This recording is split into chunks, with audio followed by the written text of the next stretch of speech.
Welcome. Plagiarism. Yeah, I can't steal Dak Shepard's opening. What's up, H-Town? Oh, not too much. Just working hard. You know, we are here at the shop. This is the first time for any podcast that we're going to do an intro with you joining me. And during work hours. And during work hours. We're actually in the back room right now. I don't have a video of this, but that's fine. People don't need to see the trash back here. I'm not trash. No, not you. Mostly. Ouch. No. The intro for today's episode, we're hanging out with Dawn and Dennis from On Point Training. I love them. Yeah, they're very sweet. Very, very sweet. Do you remember that episode? It's been a little bit since we recorded it. Yeah. What stuck out to you on that one? I did not know how intense their training was. Oh, yeah. And I'm still a firm believer that that's how everyone should be trained in order to own a firearm of any kind. What I really enjoyed was it's not just firearm training. Like they do stranger danger stuff for kiddos. It's preparation for women to feel empowered. Like there's so much in this episode that First aid too. Oh, first aid. Yeah, for sure. We talk a lot about things. Oh, we should probably put a little disclaimer out there. There are some mentions of SA abuse. There are some DV. Yeah, there are some mentions of things that might be a little sensitive for younger listeners. So normally it's cool to keep the kiddos on while we're doing our interviews, but today might be one of those that just for the adults. Well, they do have classes for kids. Yeah, they do for sure. They're definitely there's a space for them in this episode still. Absolutely. And On Point Training is very kid-friendly. So, well, without further ado, I hope you guys enjoy the episode. Thank you. Bye. Bye. 3, 2, 1, let's go.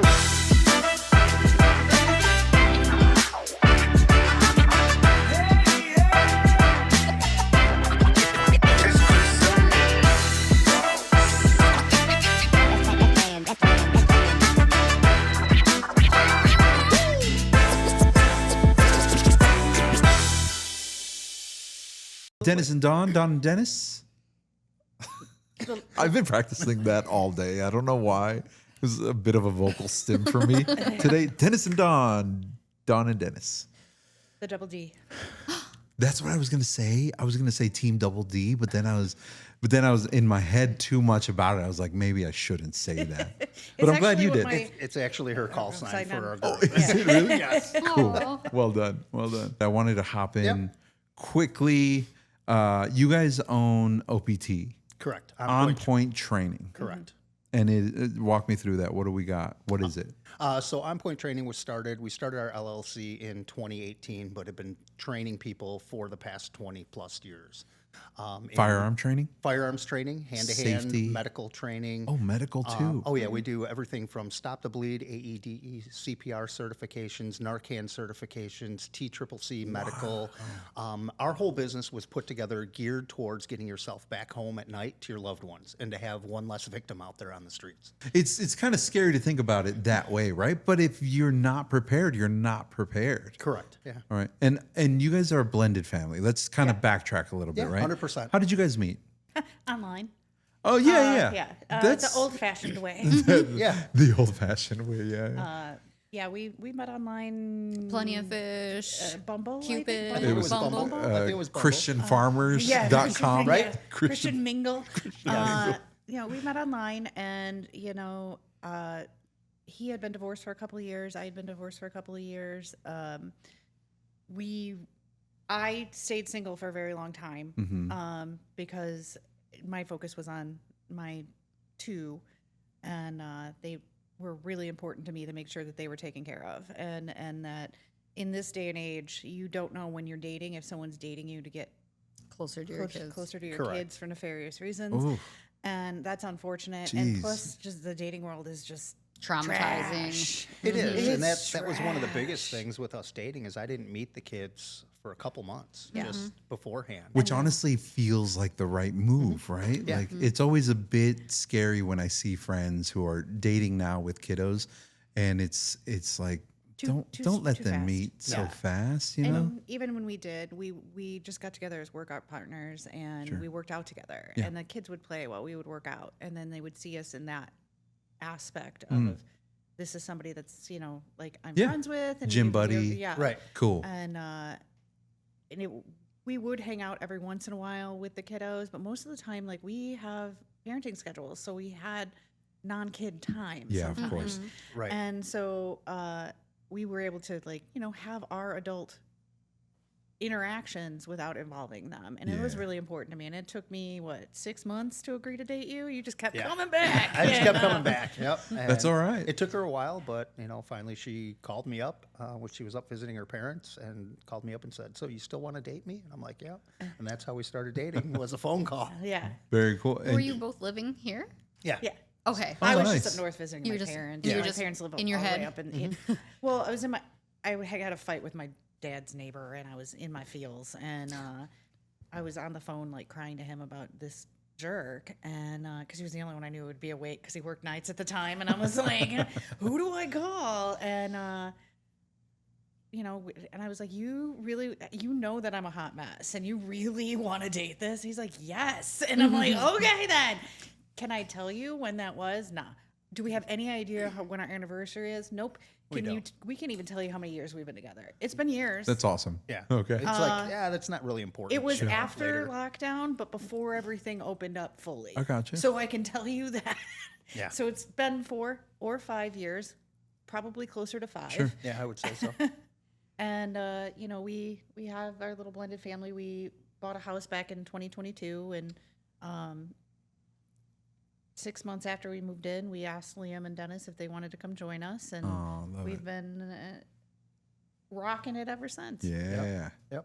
Are you guys married? Nope. A civil marriage. Yes. Yeah. Yeah. What is that called? It's Civil union. a civil union, something like that. Okay, cool. I was just wondering because you guys are also business partners. We are. Correct. Awesome. And how's that dynamic?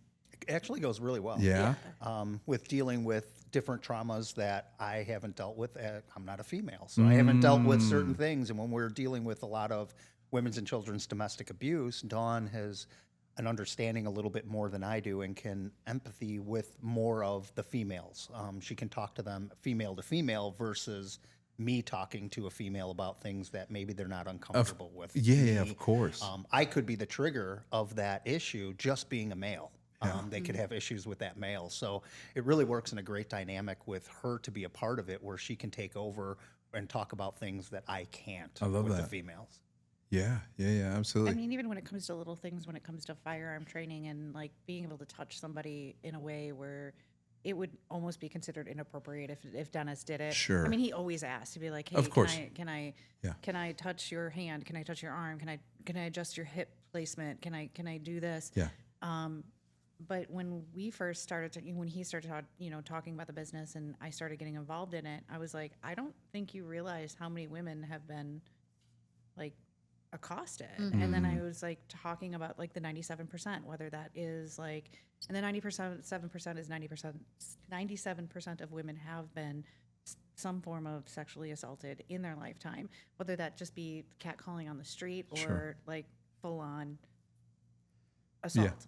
And he was like, "Are you kidding me?" I'm like, "No."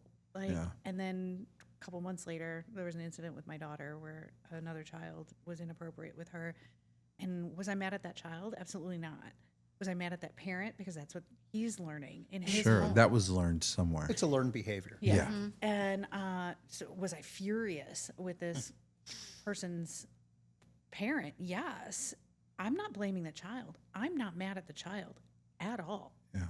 But it shouldn't have happened. And she was in kindergarten, Mm. you know? And I'm like, now here's my daughter, part of the 97% before she's even 6 years old, you Wow. know? And it's like, 97%. yeah, I remember That's- having It's a big number. Terrifying. it is terrifying, especially if you have daughters or Yeah. a wife or As a a- sister or. As a Well- parent to a daughter, yeah. Yeah.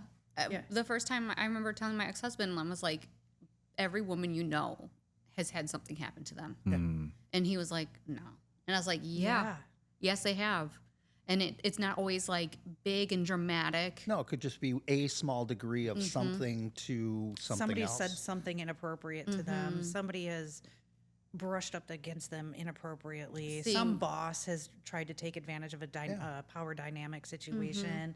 Like, it's happened. And, you know, I look back on like some of my just early life, and, you know, I was a bartender in downtown Chicago in the nightclubs. Holy Jesus, was there a lot of that going on. And especially when it comes to like the power dynamics with people, like people take advantage of the power that they have to make you feel small or make you feel like you can get further in life if you do this for them. Yeah. And it's never going to happen like that. It never works out like that. But it's that whole grooming aspects of things. And this is where we come in, where we explain with our Stranger Danger, when we do it every year, where we explain grooming to parents. And unfortunately, when it comes to kids being hurt or accosted or assaulted or kidnapped or whatever, it's usually somebody you know. It's 90% of the time somebody you know. It's the baseball coach. It's the, you know, teacher at school. It's the neighbor. It's the person you have trusted for years to drive your kids to school in the morning. Unfortunately, sometimes family. Yeah, and family. And I mean, there's unfortunately a lot of family dynamics too, where they keep that stuff hush hush, and it's just been going on for years and years. And the cycle of that uncle should probably never come to the house again, but you keep inviting him over and being like, hey, don't talk about it. Or And you don't know it even happened. Yeah, or you get blamed for tearing apart the family. Right. I just watched a video where this guy was talking about how he started getting himself in trouble to the point where he'd be put into juvie or he'd be put into prison or, you know, other things, because if he did that, he'd be taken away from that situation. And sometimes it would lead into another situation, but like at least he was out of that one for right now. Right. I mean, Dennis in his day job works with a lot of like Troubled youth. Very troubled youth. And a lot of it is, you know,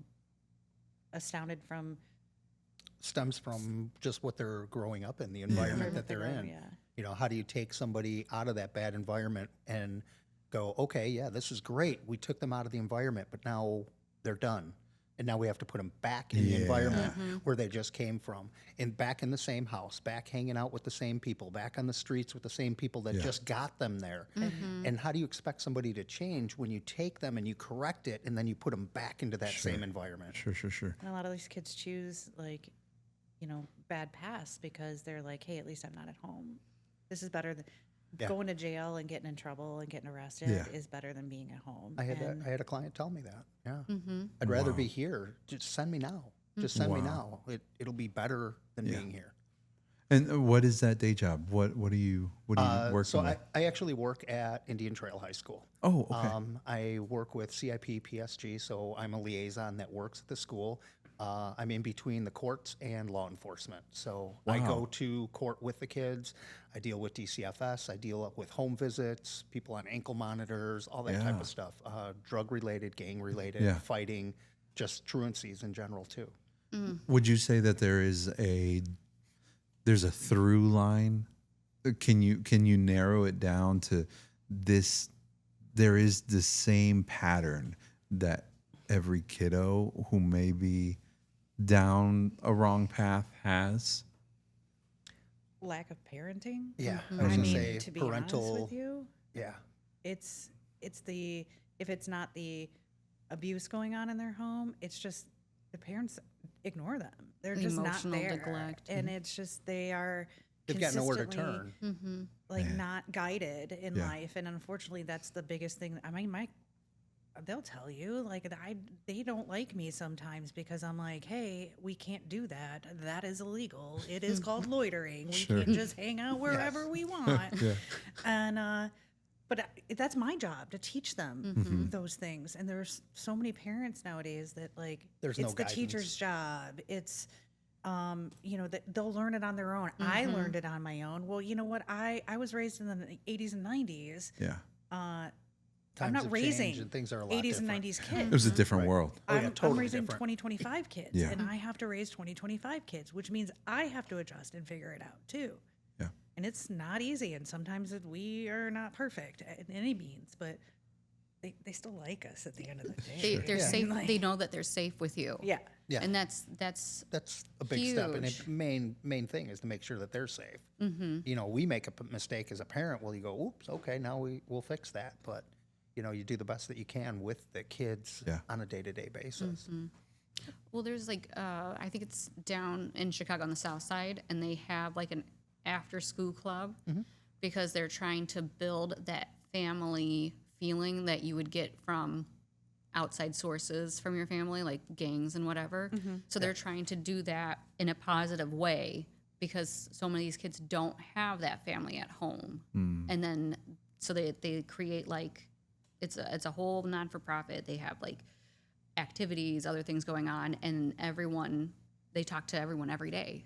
And I'm sure that they have like ins and outs with it. Like Sure. If ebbs this and is the same program I'm thinking of, they are actually teaching them life skills too. So like the boys how to shave for the first time. Oh, How to make mac and cheese by yourself. Of like, course. How to cook, how to do your laundry, how to read the laundry tags. You know, those things in life that you're supposed to learn from a your parent. parents. Yeah. That they don't have the parent. Either their parents are working nonstop just to keep a roof over their heads, or they just don't care to be there. Yeah. And so like they have to learn these life skills somewhere, and they feel cared for when they're learning those life skills. Like they don't not like it. I don't get that. Whenever I ask one of my kids to throw their laundry in, but like Sure. if I don't teach them the life, Yeah. like I always say the same thing. I'm like, they're young still. I want them to be children Yeah, as of much course. as possibly can, but I'm also like teaching them self-defense in case Yeah. like something does happen to Yeah. them. Yeah. For But sure. I also am in the 100% agreement that like no kid goes to college not knowing how to use a fork. So if it takes them for 15, 18, 3 years, 5 years to learn how to use that fork, who cares? Yeah. Nobody cares. No, they'll figure it They'll out later figure down it the out. road. Yeah. Like no, it's not a thing where people is just like they get to college and they're like, I've never used a fork before. Like Sure. they learn in time and through kind of osmosis, if you will. Like, you know, they develop it through you doing and whatnot. We try to be somewhat of a positive example for them, hence the fact that we teach them the self-defense, and we are constantly like, yeah, they're right over there tuned out right now because they're on their screens and whatever, but that's not them always. Sure. I was gonna say one of them isn't. Yeah, I know. That's fine. She's just being curious. We teach them all like situational awareness, all that type of stuff. Like I've knocked headphones off of their heads because we're walking through a parking lot before, and I'm like, "What are you doing? You need to pay attention here," especially when they're like a little. Yeah. Yeah. And you know, You can't these see 'em. big old trucks that we have in Wisconsin, you can't see. You can barely see me. You're Yeah. definitely not seeing you. Need you to stay close. I need you to look around. I Yeah. need you to pay attention. I need you to use your ears as well as your eyes. Right. And we have to teach this to kids going off to college. Yeah. How many kids do you see walking around with the headphones on or the Yep. earbuds in Yep. and just kind of tuning out the world, which, yeah, cool. Like that would, you could do that back in the early 2000s. In 2025, I mean, I used to go to the grocery store with my headphones in too because I get anxiety and I didn't want anything to do with like Don't want talking to to talk people. to I don't meet Yeah. people. That's how I grocery If I shop. look like I'm paying attention to something else, you know, hopefully they'll leave me Leave me alone. alone. Yeah. Exactly. So I used to do it too, but like now I like have very specific headphones that I wear that are like open ears. so Yeah. I They can let hear all the ambient time. noise Yeah. in. Yep. And I, you know, I'm a runner, so like I need to be able to hear what's going on around me. I still want to hear my music, but I still need to hear what's going on around me. Somebody comes up behind me. I sometimes go very early in the morning before the sun is just barely coming up, and it's not safe for me to just be Yeah. out there and tune out. And you know, we have these nurses that are baby nurses. And where do baby nurses start? Night shift, right? And they're getting off in Milwaukee, Racine, Sure. like, and all of these nasty neighborhoods, just tuning out and like being like, "Hey, I'll be fine." I was like, "Nah, Yeah. nah." Yeah. Walking through parking garages, Well, things yeah. like that, and they're just, oh, I'm fine. I'm just going to my car. Yeah, I've exactly. done it every day for the last 4 months, 5 months, year, Well, whatever. not even that. Not even in the parking lot. It's I'm married to a nurse who did a lot of work in the ER. The times that they were either harassed or accosted by a patient is actually quite staggering. Yeah. They Oh, deal yeah. with that every day. Yeah. Yeah. I worked in the ER in Racine for almost 4 years. Yeah. And I was And here in it's- Kenosha in the so- ER, so. So It- you've seen it. Yeah, it's definitely one of those things where, like, we're not in a world where we can just tune out the world Yeah. anymore, especially now. But So let's talk about that. 97% Yes. is a big number. it is a big number. Yeah, of women who are accosted in some way, shape, or form, Yeah. harassed in some way, shape, or form. What is OPT? What is on point training? What is some training that you guys offer for women, basically? Why are you pointing at me? No, I'm kidding. I do teach a basic firearms class because, let's face it, a lot of women who've been taught to shoot have been taught to shoot by a grandfather, a father, a brother of some sort, and men tend to be less patient, and so they're like, do it this way, and this is the only way you can do it. okay. And when they don't get it right, or they aren't perfect at it, they tend to get a little fiery, and then women are just like, yeah, They're done. I don't They, want to they do completely it. turn it off and they're like, you know what, just go with your friends. I'm Yeah, done. I don't even wanna want to do go. it anymore. So I teach them all of the things that the book doesn't teach them. So, like, yeah, there's a whole book class to go through, but half of the things in the book class, I'm like, yeah, no. Like, you can definitely tell that the program was supposed to be written by a woman for women. It was written by a man. But there's so much misogyny in it. And, like, they're like, it's okay to cry. I'm like, oh my God. Like, thanks. We knew that. Like, you don't have to tell us. And, like, what was the one with the trigger where they were, like, doing the trigger pull, but it's like a woman with It was like your typical dishwashing glove on, and she's squirting a squirt gun. bottle. Like, I I'm was like, they would come have on, never have put that in a men's, like, yeah, curriculum. no, yeah. But it gets a visual across, and I know when Dawn teaches it, she plays off on that as a joke. Like, oh, Yeah. housewife, you Yeah, should be yeah, cleaning, use it like you do the spray bottle, things like that. But it all starts even before any of those classes that you come in and take. It's, understanding your self-discipline, understanding what's going on around you. You don't know when somebody comes in, especially a female, were they abused? Were they not abused? Did they have a gun pointed at them at some point? So you have to start way back before that of, hey, we have some blue plastic guns or yellow plastic guns that don't even work. They don't move.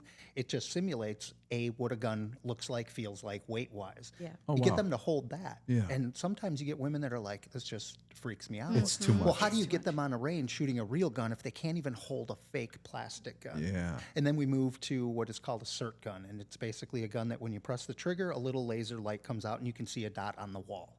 From there, it breaks back into We have a virtual range a that virtual type range. It's a big 13.5-foot screen that we have that you're using a gas blowback gun. So every time you pull the trigger, it goes bang and the slide cycles back and forth. So now you're giving them a little bit of reaction as to what could happen, not as loud as a real gun, not as even close to it, but closer than they've ever been if they've never held that gun. So we do take baby steps. progressive baby steps to get them to the point where now how do you feel? Okay, good. Now we can go out to the range. And you bring them out there and it's one person, a one-on-one, because if you've ever been to a gun range and there's people shooting around you, you're overwhelmed. It is especially overwhelming. if you've never done it before and somebody's shooting a big gun next to you. Now you're like, holy cow, what the heck was that? And then you're too overwhelmed, and with all of this stimulation going on around you, you really can't concentrate. Yep. So we bring them out one at a time or a small group of class, and one person shoots, or they may say, hey, I don't feel comfortable. Cool, sit here. We're going to shoot and just have you listen. Just have you listen to what is going to happen. Watch what happens. And you just bring them through those slow, progressive steps to build up their confidence, build their self-esteem, and empower them. Make them realize that they have what it takes to do it, and we can get there, maybe not just today. It might take some time. That's great that you guys do take the time for the people, because I feel like it's important. important. It's Yeah. and going back to that, we have a lot of women that have been shooting for years and they're okay shooters. They have no idea how their gun works Sure. Yep. because no one's ever taught them how their gun works. And so we're like, okay, like the women's class goes into the basics of this is how a bullet works. Yeah. This is how your gun works. This is how a revolver works. This is how a semi-automatic works. This is how this goes bang. Yeah. Yeah, And- most people just look at it and go, when I pull the trigger, the gun goes bang. That's it. That's all Yeah. I know. You hope it goes Cool. back. Yeah. Yes. So we take them through those dynamics, and you're like, everything about this can be scary until you start looking at your gun as a Yeah. hammer. It's a tool. It's just a tool. It's only going to do what you tell it to do. Mm-hmm. And, it's getting people back to those basics and making sure that they learn the safety behind it. And that's one of our biggest things is safety, safety, safety, safety, safety. We have 3 kids. We can't not be Can't safe. afford to not be safe. Exactly.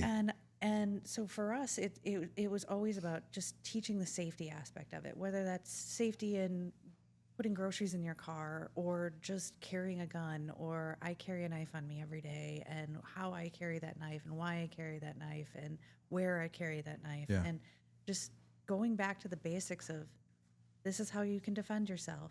It's very easy. But you have to take the time to learn the basics. Sure. You can't think that it's right out of the box, just common knowledge. It's gonna- Everybody Right. knows that. Yeah. No, they don't. And it doesn't always have to be a gun. Yeah, Everybody no. thinks, I need a gun to protect myself. Well, I tell people it can be any weapon of opportunity. Yeah. It's not a gun, it's not a knife, it's not anything. If we were attacked right now, what do you have around you? Yeah. We tell people, go home at night tonight, go sit in your favorite chair in your couch. If somebody broke in right now, what do you have? You don't have your gun next to you. You don't have that because you're in your safe space of being at home. But what if something happens? What are you going to do right now? Yeah. And what weapon of opportunity can you use to protect yourself and your loved ones till you can get to a safe place in your house? I could throw my dog Stanleys at are them. a really good weapon. Yeah. Stanley's. Yeah.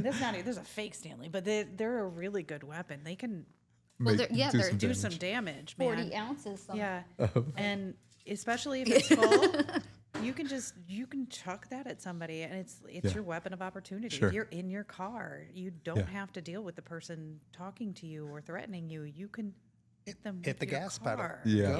you know? Go. Get out of that situation. Well, that's so funny. Not funny, but like my past experience with someone trying to teach me that the gun is the only thing that's going to protect me. Yeah.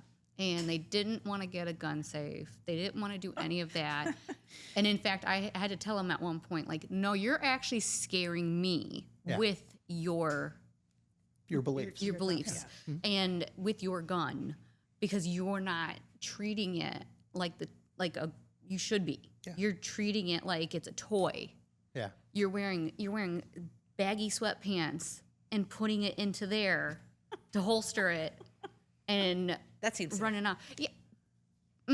That seems like you're going to lose your pants. Is what Yes. that seems like. That's pretty heavy. I tie them up, and it's like, no. And so I definitely had an aversion, and I was being constantly harassed to go to the gun range with this person and go do all this stuff with him so that he, I don't know I think it was more of an ego thing. Like, I'm going to teach you how to use this gun.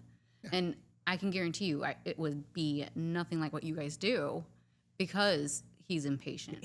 And most people who learn from somebody who's impatient, just want you to learn and like it and do it right now, like so we can do this together. Let me apologize to my wife right now on record. I'm sorry. But it's a natural reaction, especially if it's like your wife, your girlfriend, or what. Sure. It's just natural for you to act like that. I will tell you a fun fact.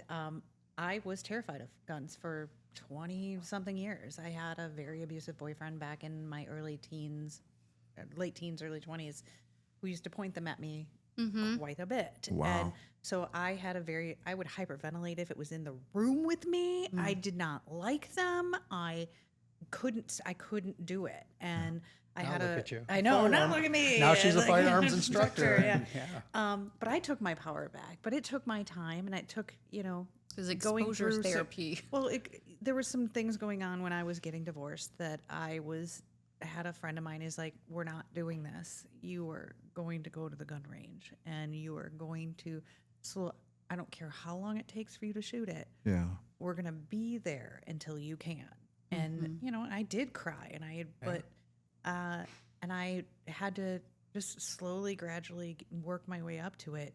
And for me, it was easier with him just because he would make it a surprise. He's like, "This is what we're doing today," and I was like, "Oh, okay."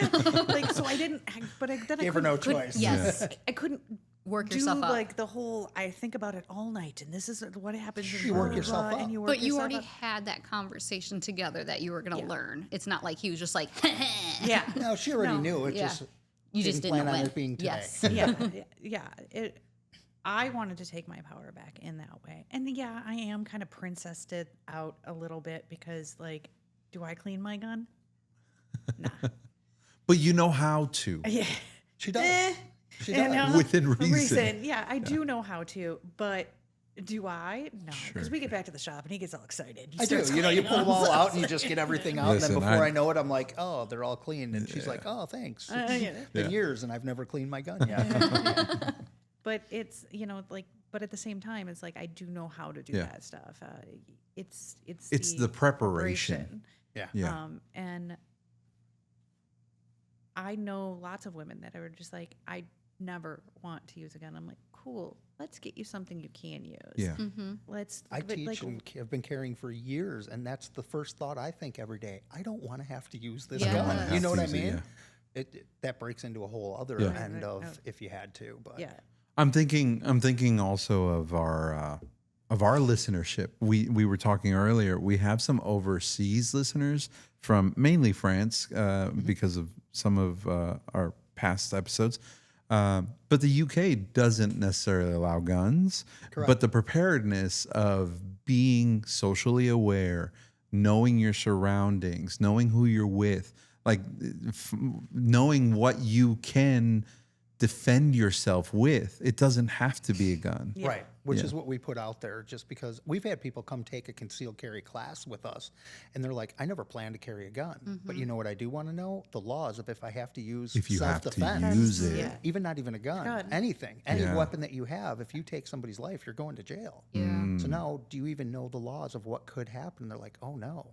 Well, what if they break into my house? What do I do with this? What do I do with that? And we go through all of that with them as well, keeping them apprised as to what could happen. Yeah. Now they at least know the laws that if they have to use some sort of defense, what could happen later down the road. Your concealed carry does not just cover Murder. firearms. Sure. you know? Oh, yeah, And of course. It's like I carry a knife on me every day. My concealed carry covers me under that. Mm. You know, like you drive a car every day, right? What if you have to get out of a really bad situation and have to hit somebody with your car? What are the laws? What? You know? Yeah.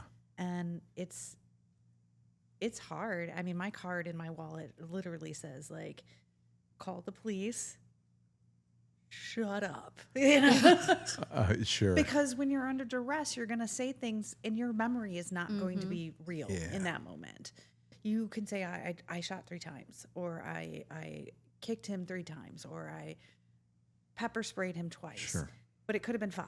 You know what I mean? You don't have real memories. It's like that, you know, in the You're in movies when shock. they're like the Yeah, wah, 100%. wah, wah. And what's Yes. outside right now, every time, everybody's got a camera, video footage. So, hey, no, I shot him 3 times, or I did this 3 times. Now they pull the video footage and they're like, well, 5 times. Yeah. How's that going to look in court to a Yeah. prosecuting attorney and a jury? Well, I just watched the Karen Reed Yeah. trial, and they had her on video saying, I hit him, but she was trying to ask a question. Correct. Yeah. Like, I don't know how I stand on that whole situation, but like seeing her react and hearing what you're saying, it's like, oh yeah, like you don't know. You're like don't. absolutely panic mode. Yeah, especially when you go into like that kind of shock mode, you're everything's going, that old movie, like the wah wah wah, everything's kind of moving in slow mo. Sure. People are asking. There's going to be multiple people asking you questions, and it's going to just discombobulate you. So it's like, call the police, shut up, call this number, and they will just get arrested. Just shut up.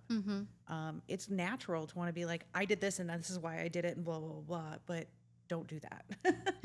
But it's hard to, I never want to be in that situation ever. We have very distinctive ways when we go out to eat of where he feels comfortable sitting in a restaurant. Yeah.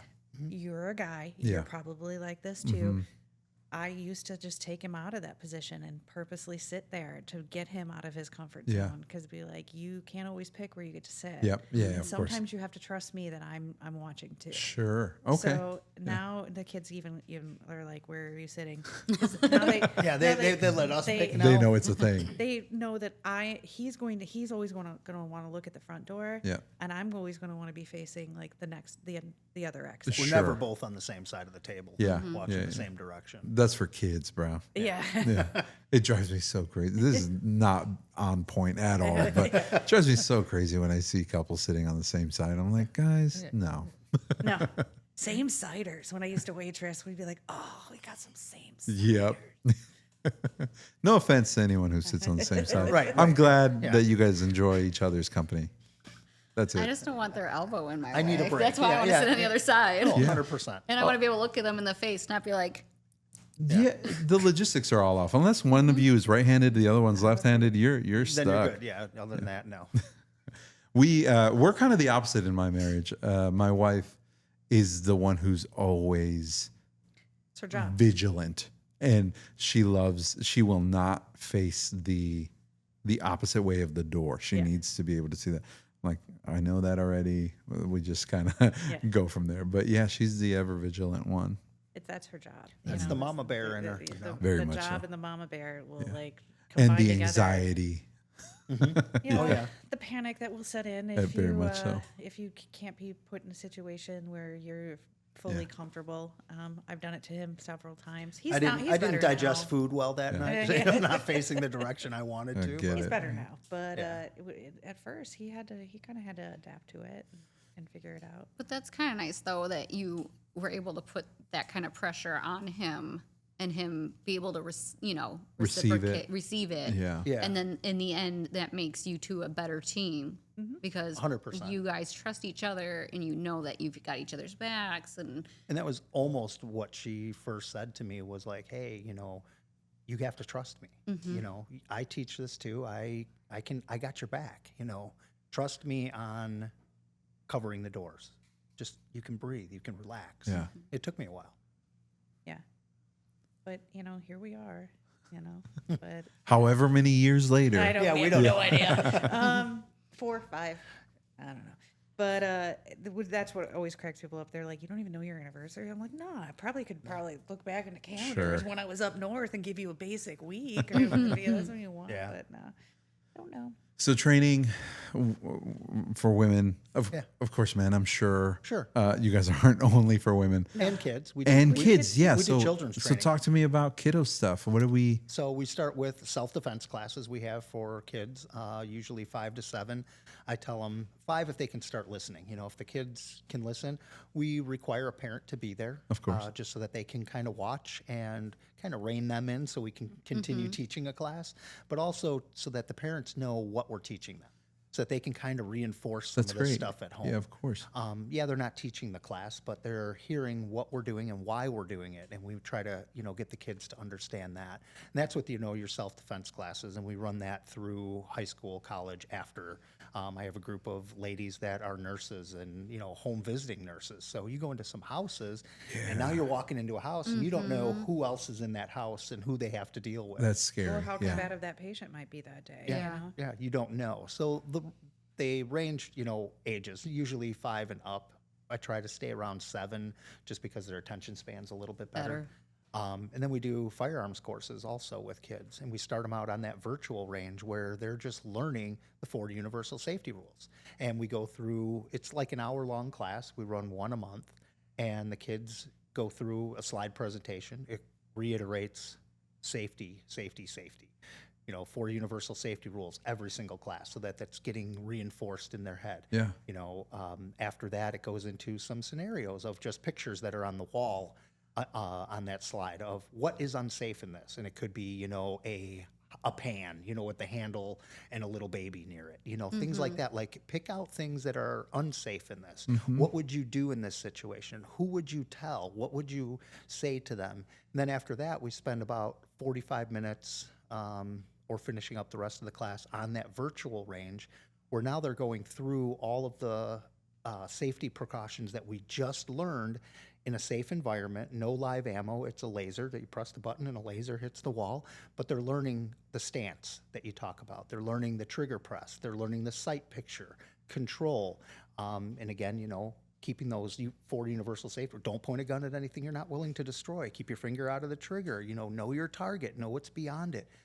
Treat every gun as if it's loaded and real. Yes, these are fake guns, but we still don't point them at each other. And if they do, that's when you look at the parent and you go, they're done for the day. If they can't do it, we need to take that step back, because we're not going to throw them in there. And I know we kind of touched on it briefly of how important it is to take those baby steps. If we take it slow, we're good. Most businesses look at it as a business, and I want to sell you this right now because and you know what? You're doing a great job. 100%, you look great doing it. Perfect. Sale.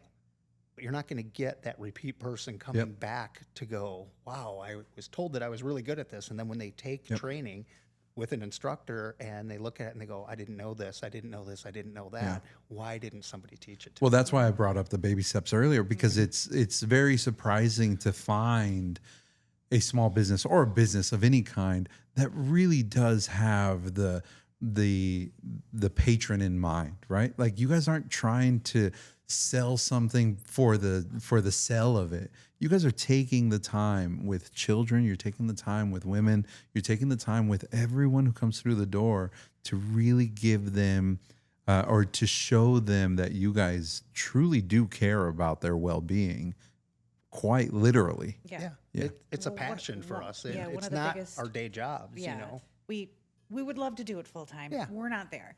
But one of the biggest things of building this business was actually building the community behind it. So it's supposed to be a community business. That's why we do Stranger Danger every year, to talk about grooming and talk about, a little bit of self-defense, and give baby classes and even stop the bleed classes. Because if you're teaching your kids how to put holes in stuff, you should teach your kids how to plug holes and stuff. Good. And, and just giving these basics to them to build a community of people. We have an area in our shop where kids can sit and watch YouTube if they want to. And there's drinks and snacks, and there's an area outside for them to play. Not today, it's too hot. But we want that community. I call it feeding the strays. We have half of our customers come to my house on Sunday, and just the people that don't have anywhere to go, or they might be adults, and a couple of them are about to be empty nesters. So they're like, well, I don't even know if I have any adult friends anymore. You know what I mean? So they come over to our house every Sunday night, and we have a couple of hours of all of us just getting together and laughing. And one of the girls that comes over is my neighbor's babysitter, but everybody loves Alana. And then they run around, and she gets down and dirty and in the muck with them, and teaching them how to play pickleball. But that's the part of that's beautiful. Of our business is we want to build a community of people. We've never had to turn anybody away only twice. But that's just because their particular thought process in self-defense or firearms didn't match did not align.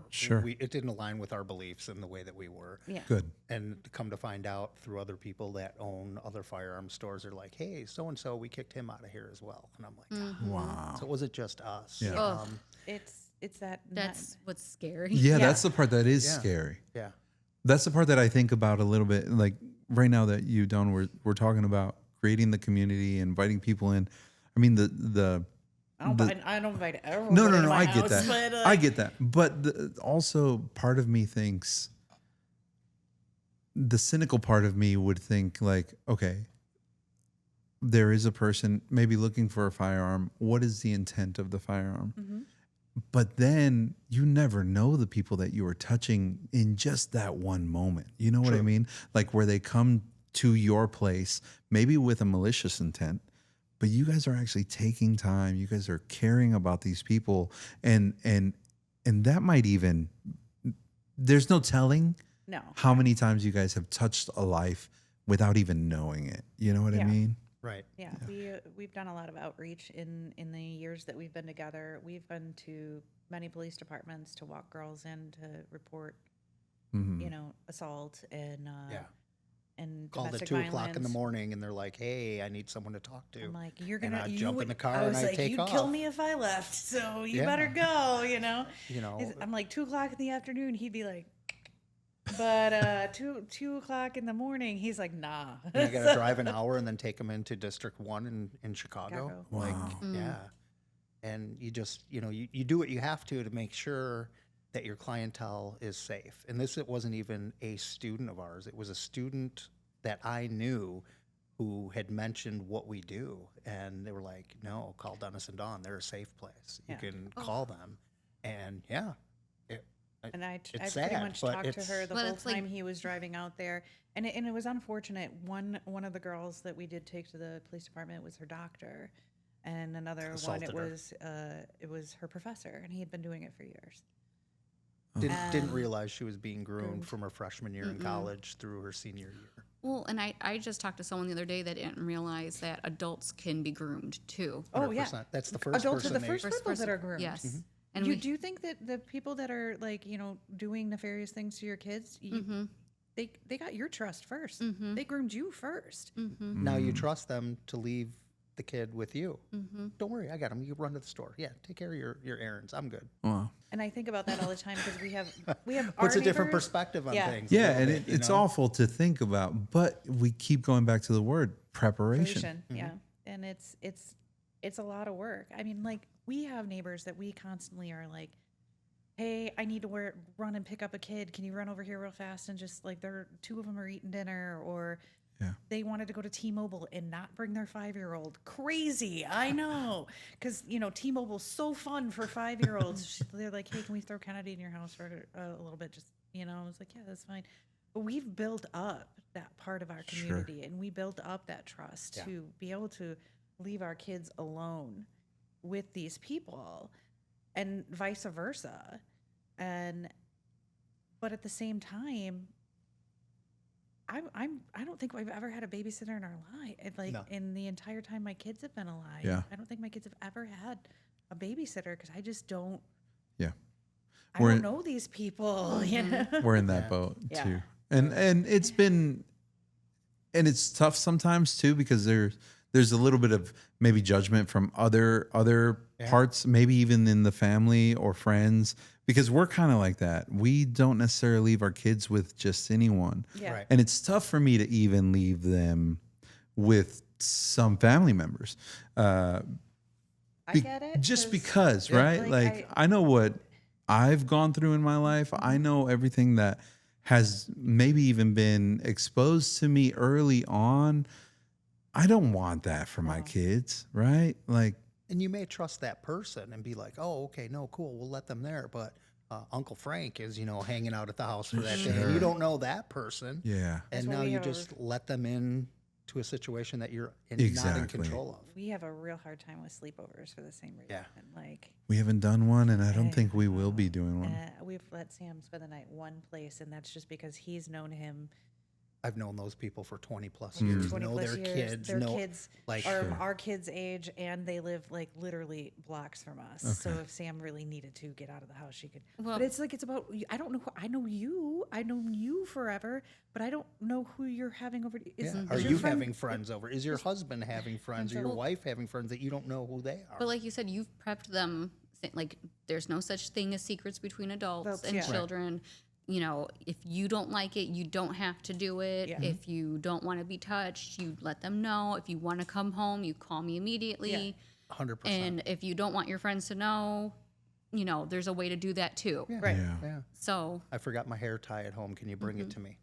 Yeah. Code Yeah. word I for forgot come my get me. retainer. Oh, that's a good- Like, Something that, oh, yeah. To have hey, I'm a just shooting like my a mom safe- text. Yeah. Like but- a safe word within, yeah. And you know what it is, but Yeah. the other people in the house don't know what it is, but yeah. it's like, oh no, I don't feel safe then here. I get Come to get be the me. bad guy and come and be like, hey, we have a family. Very emergency. much I'm so. gonna need to I would come get much rather be the bad guy. because I don't want my kid to feel Right. like they're being the bad guy. Yep. But if they text me and say I don't feel safe or I want to come home, not because they don't feel safe, they're just maybe anxious and they don't like their dog, whatever. I don't want my kid to be the bad guy and be like, can you take me home? I want them to just come to me and be like, hey, I want to go home. And I'll be like, okay, that's where you're going then. We'll make up an excuse. We'll go get them. Well, it's a friend of mine, and she's one of my closest friends. We have our friendship fruit, and it's when we can't talk, but like we both had icky, like she's still in her icky situation, but I had an icky situation, and we couldn't talk right away, so we'd send each other a strawberry. And how many strawberries was kind of like, one strawberry was, I'm going to talk to you tomorrow. 2 was, I'm going to talk to you as soon as I'm out of the situation. And 3 was, I'm calling you right now as soon as I can do it. As soon as I can do it, like emergency. So How did we live without cell phones? I know. Like, I just remember the old Nokias. Like, you couldn't send strawberries on there. But those were personal defense in their own right. Yeah, they were. The brick phone. Those things. But I just think now, like, we don't let our kids have free reign to the internet because the internet's an awful place. So they can only use YouTube on any place that they don't put headphones on. And so, like, their room TV, so I can still hear it if of course. They go down the pipeline of randomness. The and rabbit hole. Yeah, of YouTube. course. And so they're only allowed to watch YouTube on it. They do not have access to the internet. Yeah. My son just got a cell phone. The oldest just got a cell phone this year because he is in middle school now. Yeah. And when we had to do the same. When we do different pickups, they all get out at different times. So he might be standing there for 15, 20 minutes waiting for a parent, or he rides the bus sometimes too. But even when he's on the bus and like he's texts me and they're like, hey, there's a fight on the bus had to stop.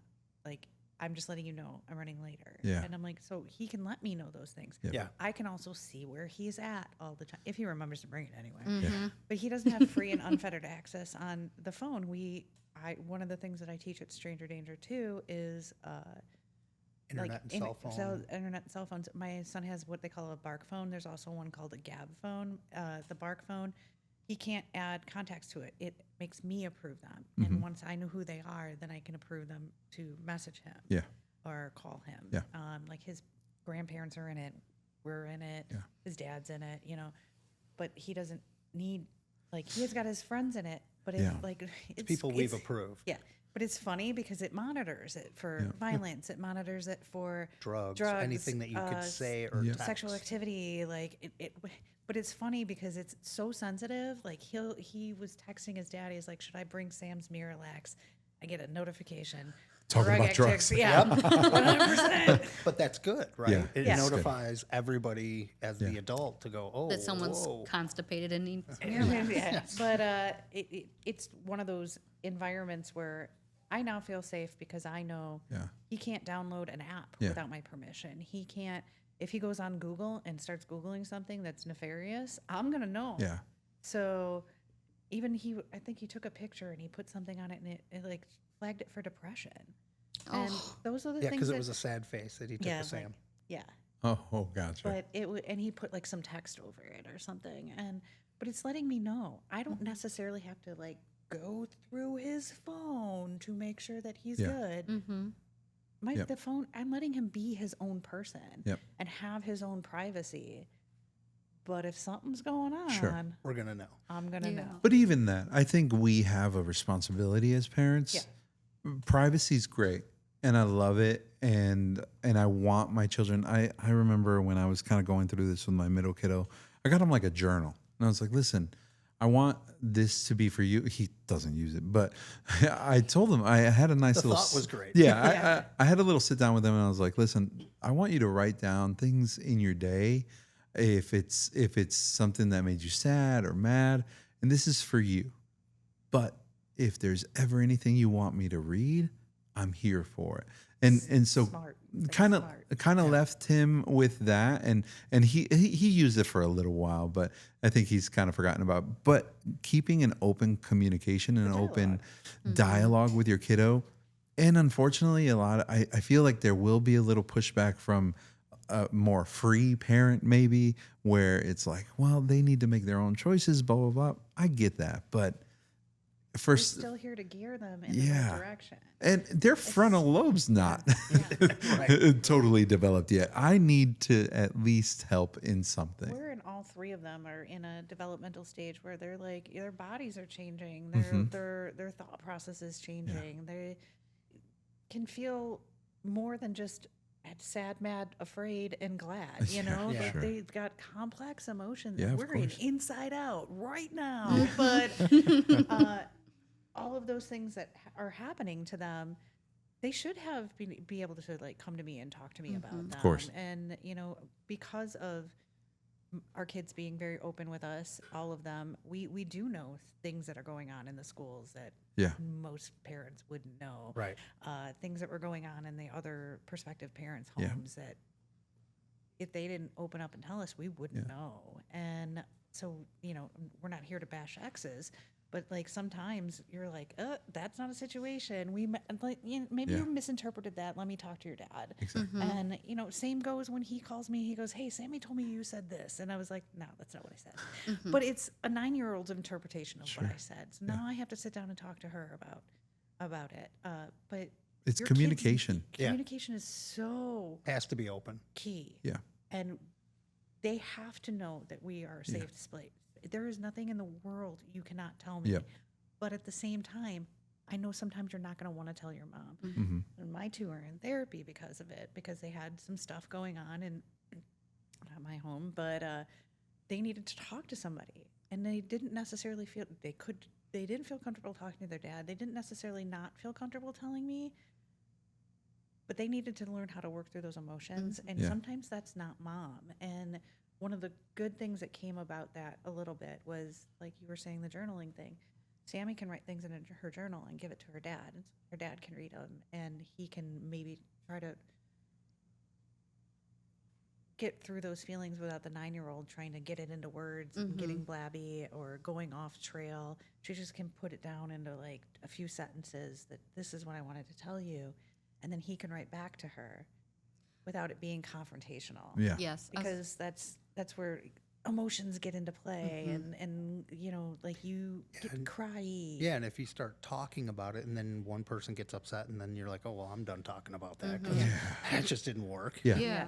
Well, it's like you feel guilt or shame, or you've got, you know, you don't want to worry your parent, so you don't talk to that parent because either A, they don't know how to do it either. Yeah. And they've never displayed that themselves. Right. Or you want to find a way to say it. Like a friend of mine always texts her husband when she's upset because she can like write it down and rewrite it and then send it his way. And then he can look at it, read it, absorb it, and then respond to it. Yeah.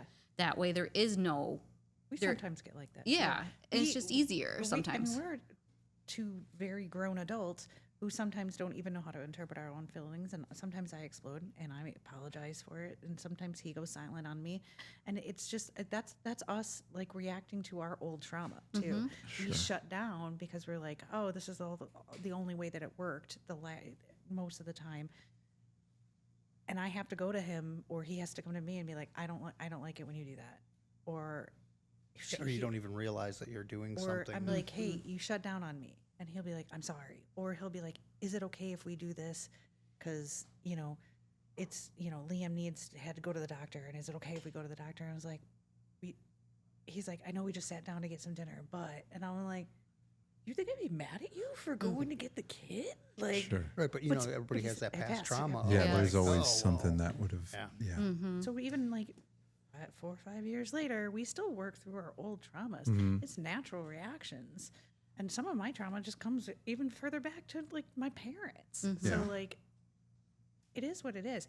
I'm going to jump to take Sam. I know you got to gymnastics, head out. Yeah. Yeah. But yeah. you can continue to talk to him and talk about stranger danger. Yeah. We could definitely do that. Thanks, Don. Thanks for coming to hang out. Enjoy the weather. Yeah, come on back, and whenever you get back, come on back. Dennis, I know you've got a bit of a background in military law enforcement. What's Law enforcement here in Kenosha. okay? Wanted to go into the military. Got a full ride scholarship at the Air Force Academy for sports. Then I found out 2 weeks before I was going to be leaving that my dad had leukemia. Oh man, So They ended up letting me get out of that, and I still wanted to give back, because that's the person that I am. I want to try to give back and do what I can. Of course. So, I owned a gym. I owned a facility for years and years, and was like, I need to do something else. So I got into law enforcement Yeah. at that point, and spent years doing law enforcement here in Kenosha. I was a K-9 officer. I was a medic that did the stuff. Supervisor, like all the fun stuff that you could want to do, like I got a chance to do. And then literally going, I really just want to give back to the community, and what else can I do? And Sure. was taken out of law enforcement by my brother actually made me a job offer I couldn't refuse. And so I left law enforcement, and turned out I probably should have refused it, but on that end of it. But every life, in your life, you make those decisions. And was it right or wrong at the time? It doesn't matter. It's Sure. a decision I made, and I was able to do what I wanted to do, and now open up our business and give back to that community. It's awesome. I think we talked once about, well, maybe Don brought it up, everything that happened in Kenosha during 2020. Yeah. During the summer Where of do you want me to 2020. start? I don't want to get into the right and wrong of it all. I don't want to talk about any too deep into that. But going back to what we're talking about, more preparation. Oh yeah. You just never know what is around the next corner. No, you don't. And so when 2020 happened, Yeah, legit. I owned a house in Kenosha, which turned out to, after I had purchased the house, not to be in the greatest area. And it just kept going downhill, and it was kitty corner from where Jacob Blake got shot. yeah. Sorry. So just backstory of it: in summer of 2020 in Kenosha, Jacob Blake was shot by a police officer. Correct. And that sparked an entire Months and months of civil unrest. here in civil Kenosha. unrest. Yeah. Okay. All right. Sorry. Yeah, no. And I could see where it happened, kitty corner from my house. Yeah. The night that everything was starting, I had noticed two big buses, like the Lemurs buses, like out-of-town buses, driving down my street. I'm like, what the heck? This is kind of weird. I had a house that had two side lots, so I owned a little bit of property here. And at night, I just heard like some chanting, some things going on. I'm like, what the heck is this? So didn't feel comfortable knowing what had just happened, and threw on my vest, grabbed my rifle and my K-9, and opened up the gate, and there were over 200 people in my side yard. And then, for lack of better words, F this, I closed the gate and went back inside and sat down. I'm like, this is not a fight I'm going to win. Yeah, of course. And they marched all the way down our street, went to 22nd, took 22nd all the way up, and burned down Kenosha. Yeah. That was particularly crazy on two sides. But the first thing I think I wanted to say was, when you opened up your gate, you're looking to see what is going on, obviously, right? But you're also prepared for what is happening. Correct. But that's a tricky situation to be in, right? Because, like, for all intents and purposes, you look like a cop. I do. You're a And then bald you white have a man. canine with you too. Yes, carrying a rifle and body armor. Yeah. Yes. I screamed cop, but I wasn't anymore at that point. I was no more law enforcement. Yeah. I was a civilian on the street. But And someone who has their just so hopped up in the moment, I mean, they're not going to know no, not at all. that you're not there as a threat. Right. You're there to protect. Protect my family, my home, my property. Yeah. At that point, yeah. The whole Jacob Blake thing, that was really interesting for me. I think, just personally tied to that. I remember when that happened. I remember watching the video, and the house that my parents raised us all three in was the direction of the video right behind it. And so that was the street I learned how to ride a bike on. That's the street my cousins and I all ran amok around the city in. And it really struck a chord, because it's like, man, this is my neighborhood. I was born and raised in Kenosha. I moved away for a while, but I came back. I love Kenosha. I'm investing in Kenosha. I have a business in Kenosha. Right. And then everything goes down where they're burning down the city. I think about the business. you know, where everybody's boarding up and we Yep. have to do the same thing. Not to mention COVID Right. is in the, like that's dead COVID time. Yeah. It was a It was whirlwind. a rough summer. And after that, you know, you didn't know what was going to happen, and you didn't know where it was going to go or how much worse is this actually going to get. And you were out there, right? So I know that you were out there rendering aid. Correct. Yeah, we were out there helping people, doing what we can. We had a group of about 12 of us that were put together with our own group of people, all like-minded people, making sure that we can keep people safe out there. We turned my garage, which was a 2.5-car garage, on 45th and 28th, right there. You know, You were right next to Ebsola, right? Yeah. Yeah. That was my house right there, the only house that faced north. Yep. And it's like, okay, we turned my garage into a medical area. Just if somebody got hurt, it was an extra place to go because you couldn't get through the streets. You couldn't get to the hospital. They had, you know, traffic was blocked. There were curfews. Where do you go? What do you do? We stayed there. We kept people safe the best that we could. Being former law enforcement at that point, I was able to talk to them and say, hey, you know, here's a place. You need something? We're here. Water, food, whatever. We had a place for people to come to. They park in my side yard, you know, and just sit there. What a better protection than to have law enforcement sitting in your side yard, Yeah, you know? of course. Was both sides were welcome though, or was it Anybody. Anybody? Okay. Anybody. It was just we were open to help people. Yeah. You know, it didn't matter what. You know, I just wanted to make sure that people were safe, and that kind of started the whole thing of like, man, we really need a place to teach people versus going to a place to teach and then leave there and go teach at another facility and another facility. It was like, no, we need a brick and mortar store. And, you know, we weren't going to start looking for years. And then it turned into, well, we'll look next year. And then I came home and told Dawn, hey, I signed a lease.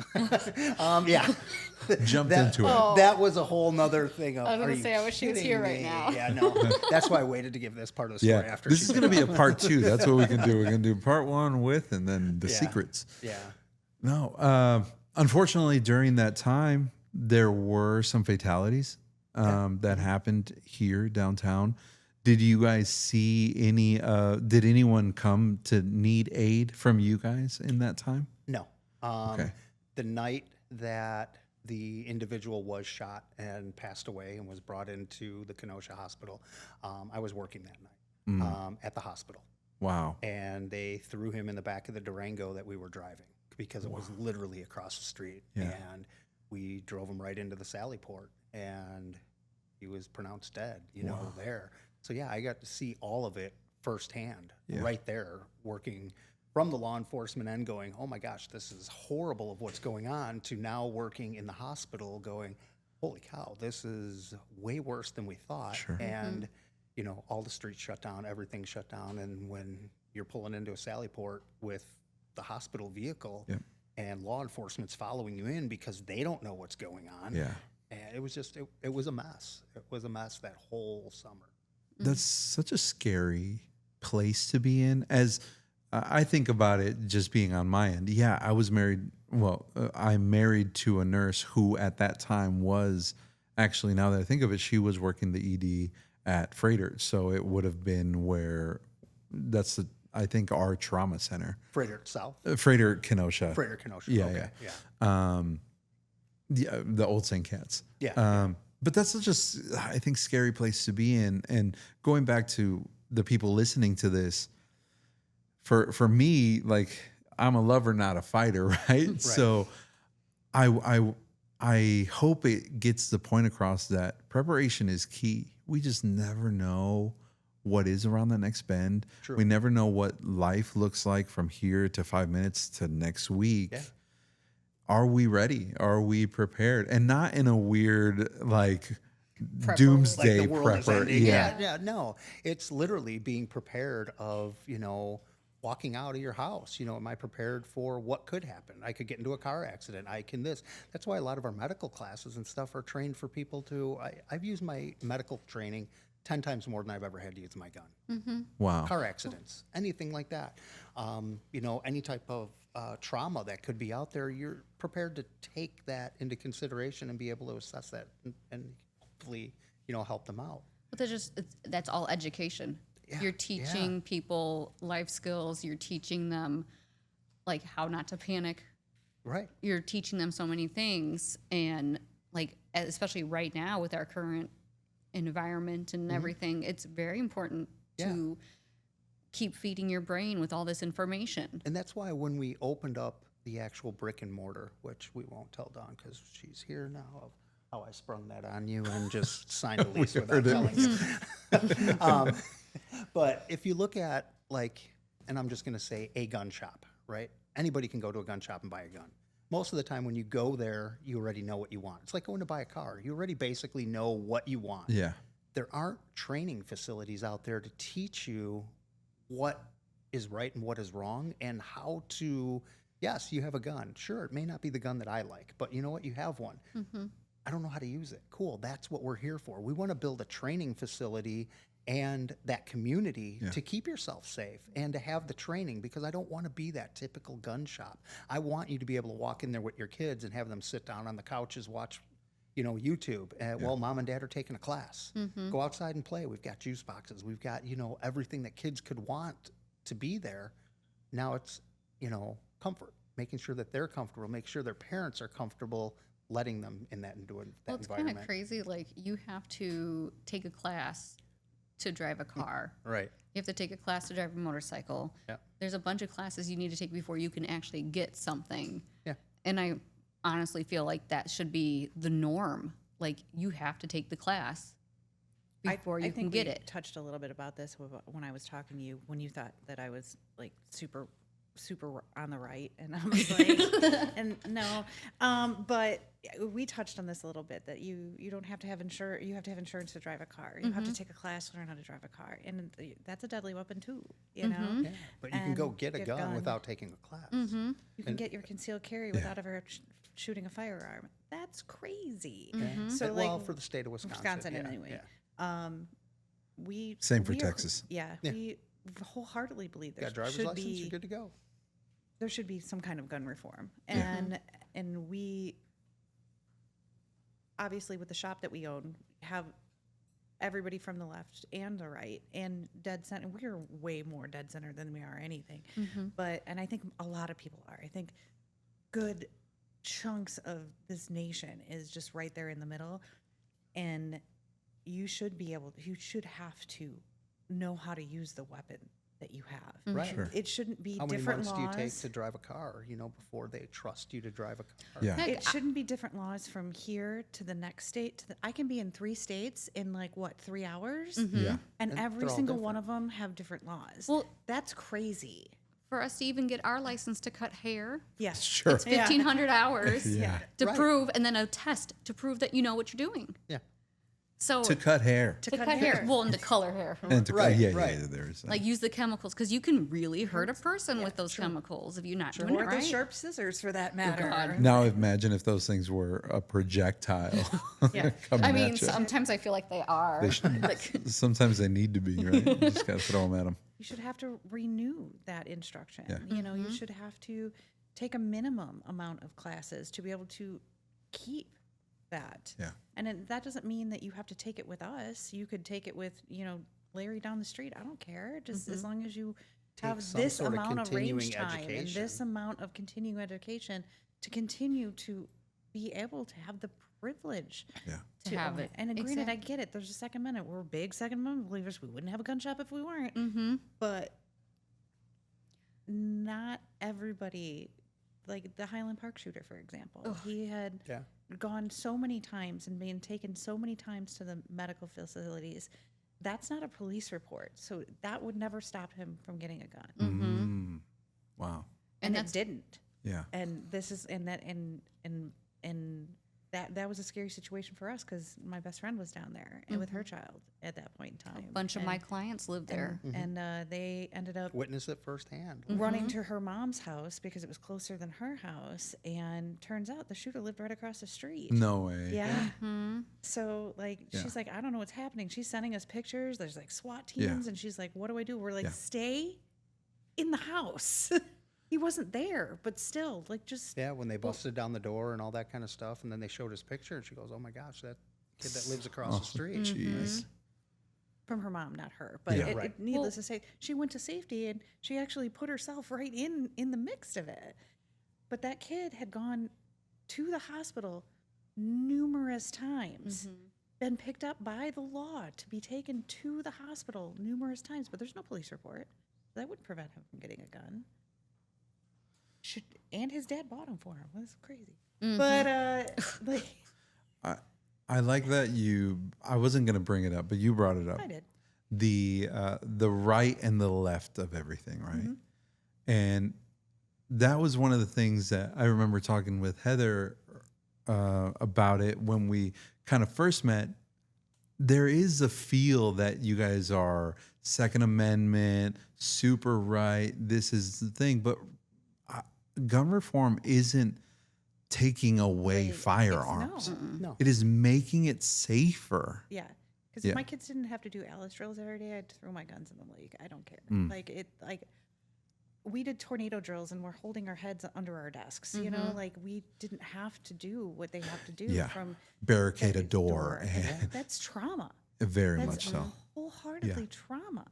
And we shouldn't have to do that, but we do now. Because again, we're raising 2025 kids, not 1980s, 90s kids. Exactly. Well, just what was it, a couple months ago at Roosevelt, Yeah. and they had that kid who jeez. brought a BB gun or whatever. Well, it was like a bag full. Yeah. Yeah, but it was all But they were they were fake. But nonetheless, he went there with the intent of scaring a bunch of kids and a bunch of He adults. was in junior high. And he was in junior high. Yeah. He shut down all of Kenosha. Mm-hmm. Every school was on lockdown. And that's what I remember having this argument with someone from my past about, like, they don't have firearms in Australia. Like, you don't buy them. Like, we buy them here or England. And his argument was Canada. always, and Canada, Canada's the same way. well, and they always, his argument was always like, well, they have knives. I was like, yeah, well, so do we. Yeah. And yes, the bad guys are going to get the guns, whether we have rules against it or not. But it's not like the random bad guy going into a school. It is some mentally ill person with an agenda. Yeah. Well, there's a And whole, that whole it other. goes to any weapon of opportunity. It Yeah. doesn't matter if you go in there with a gun or a knife or a brick. Exactly. Yeah. You're going in there with ill intent to do harm to somebody else, and it doesn't matter what the tool is. Look at the people that drive through the parades. Yeah. They don't have Yeah. a gun. They're just there to do chaos and cause harm to others. Why? Maybe he couldn't get a gun. That's the only weapon he had at that People time. who are going to do bad things are going to do bad things, Regardless. regardless of if they have a gun or Yes. not. The But tool is irrelevant. Yeah, the tool is completely irrelevant, and that there's that other whole aspect of it is, what are we doing with mental health care in this country? Yes. And that's fallen off, Yeah, yeah. and we're not taking care of our people enough. And they are suffering for it. And you know how hard it was for me to find a child therapist for my kids? Mm-hmm. Well, I finding a drove therapist all in the way up general. to Gurnee to Wow. take my kids to therapy. Like, and Well, and that's also there's 6, 8, 9 month waiting lists. Yes. These, guys that come home from war with PTSD can't get a hold of somebody in the VA to like have a conversation because they're suffering. And Oh, we can get to you in 6 months. We Yeah. have an opening. Jeez. What does that do to somebody? You know, 6 months I of can't trauma. wait 6 hours, let alone 6 months. And we have these kids that like really need some help, and we just keep brushing them under the rug and being like, "Oh, get them some therapy." Oh, but that's going to cost you Yeah. $3,000 a month. Oh, I can't afford that, so you don't go, and now you're still in that same situation. well, and then when you do find somebody, it doesn't guarantee that your child's going to feel comfortable enough to be open to them. It's like finding a hairdresser. You don't like every hairdresser you go to. Sammy will only come to you. She will not go to anybody else. It was Lindsay for a while, and then somehow, some way, we got. I weaseled into her heart. Yeah, we got tricked into you. The boys could care less who cuts their hair, but Sam's very particular. It's Heather, and I got to go see Miss Heather. They're very particular when it comes to a lot of things. I got a new photographer this year, our family photographer that's been taking our pictures forever. She's out in California, and we had somebody else do it. Here's Miss Lisa, and I'm like, I did not fire her. She's just not here, But She left us. yeah, Yeah. But it's that whole. But- we're failing in a lot of ways, Mm-hmm. Yeah. and in some of those ways that we're failing is healthcare and mental health care, especially. You have a neurodivergent kid. I have a neurodivergent kid. Like, people think that is a bad thing nowadays, and they're like, no, we're just being able to diagnose it more. Like, Exactly. I can tell you right now, he's got ADHD. But did he get it diagnosed when he was a kid? Absolutely not. Probably not. That's literally it who we wasn't a talked thing. to yesterday. We had a doctor on yesterday. And she said if it's not severe enough to hinder your functioning in everyday life, you're not gonna. It's not gonna be diagnosed. You're just one. They'll grow out of it or whatever. And I feel like there is that stigma. Like, I know my parents. I was a '80s kid, grew up in the '90s. Like, oh, everyone's getting diagnosed nowadays. They're just pumping them full of drugs, and it's like, that's not what they're doing. Yeah. And you have no idea. Like, most people don't care about things until it affects them directly. Right. yeah. And that empathy is only there then. We don't have a lot of that in this country. Yeah. No. And that's like the very scary thing is like that human nature. We're my quote unquote political beliefs are more human nature than they are anything else. We have both of us are very big empaths, and we feel for other people more than we sometimes feel for ourselves. Yeah. And so we see some of these things going on in the world, or just like our neighbor next door just got deployed and came back, and he was just doing service trainings, but he's still upset about everything that's going on. Yeah. And we're taking that in and crying with him. And it's like, it's so hard to watch half of what's going on in the world and us being like, this is the time that we need to train people how to stay safe. Like, because the only thing you can do right now is The awareness, like you be were talking awareness, keep yourself safe, Yeah. keep your family safe, and just keep trudging forward. Geez, and we didn't even touch on. I know we got to wind down, but we didn't even touch on the idea of ethnic hate. Oh yeah. You know what I mean? Like even Well, we've gone through cycles of these. Like it Yeah. was, we had the Chinese, Japanese internment camps at Yep, one point in yep. time. We didn't like Muslims after 9/11. Yep. Now all of a sudden we don't like any brown people, like Exactly, at all. yeah. Like no, They're all the no same brown now. people. It's Yeah. crazy. We're all the same now. Yeah, and but like it goes through cycles, and we're at a very big high right now, obviously.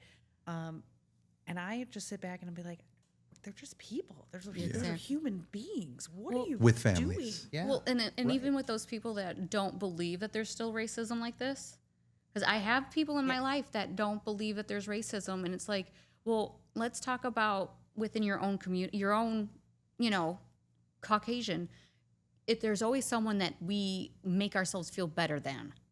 So you call someone a redneck, you call them some trailer trash, you call them whatever. So put yourself on a And pedestal. it's put yourself on a pedestal and make you better than those other people.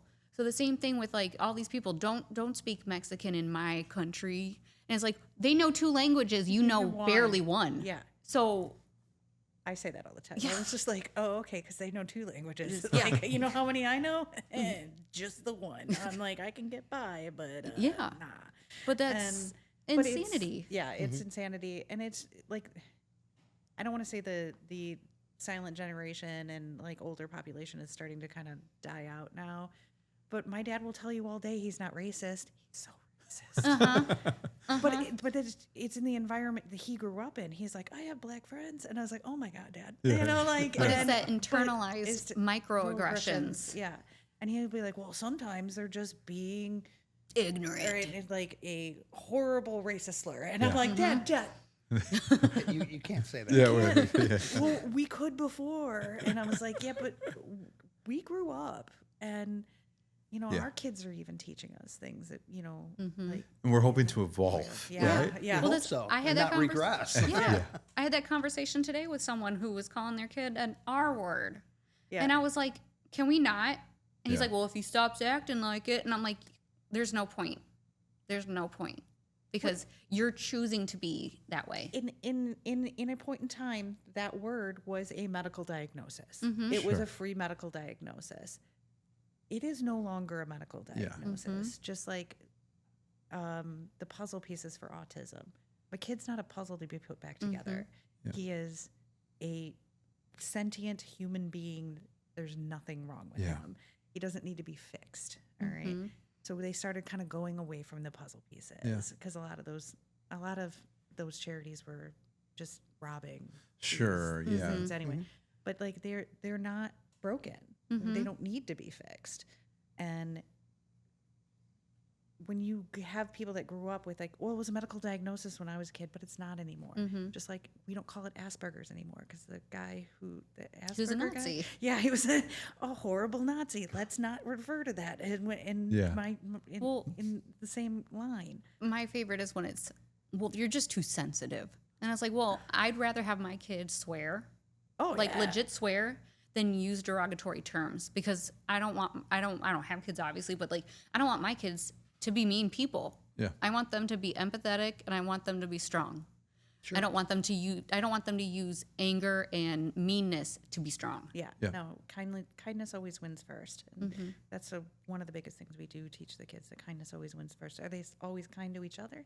Not so much. But on the outside, they're always super kind to others. And we don't judge people by the color of their skin, or we don't judge people by the content of their character. Yep. And it doesn't matter what they look like. They could have 3 arms and 2 noses. If they're a good person, they're a good person. Yeah, right. For sure. And if they're a bad person, we just don't mess with that. We go on the other side of the playground, you know? And I go, maybe if you're a little bit nicer to that person, they might change their ways. Maybe somebody's never been nice to them before. Maybe sometimes they just need to be taken down a peg. Sure. Ask Liam; he's done it before. Just a little bit of that. But it's I'm a fan of the old saying. In the good book, Jesus said, "Turn the other cheek." I'm a fan. There was somebody who said, "You only got 2 cheeks. Then you got to show them how it's done." Like then, we have the 3 T's in our house. It's like tell somebody, or tell them no, tell a teacher or an adult. And if you've done that twice and no one's done anything, then take care of it. Yeah. And they're all taught. Kyle doesn't believe in confrontation. He'd rather just walk away from the situation. Liam will take care of it. Sam shall walk you out. Yeah. Guys, thank you so much for hanging out. We could have talked for 2 more hours. Yeah, absolutely. Yeah. How can people get a hold of you guys? They can reach us on our website, which is onpointtrainingllc.com, or they can give us a call at 262-204-7776. We're out in Trevor, Wisconsin, but we do travel. So we've been to Tennessee, we've been to Idaho, we've been all over the country teaching classes, making sure that people can be safe at that point. Be safe and prepared. 100%. I love it. Thank you guys. Absolutely. Thank you for having us. Thank you. Thanks, y'all. Definitely. Have a good Thank you, day. guys. You too. Bye. Bye. Let's go.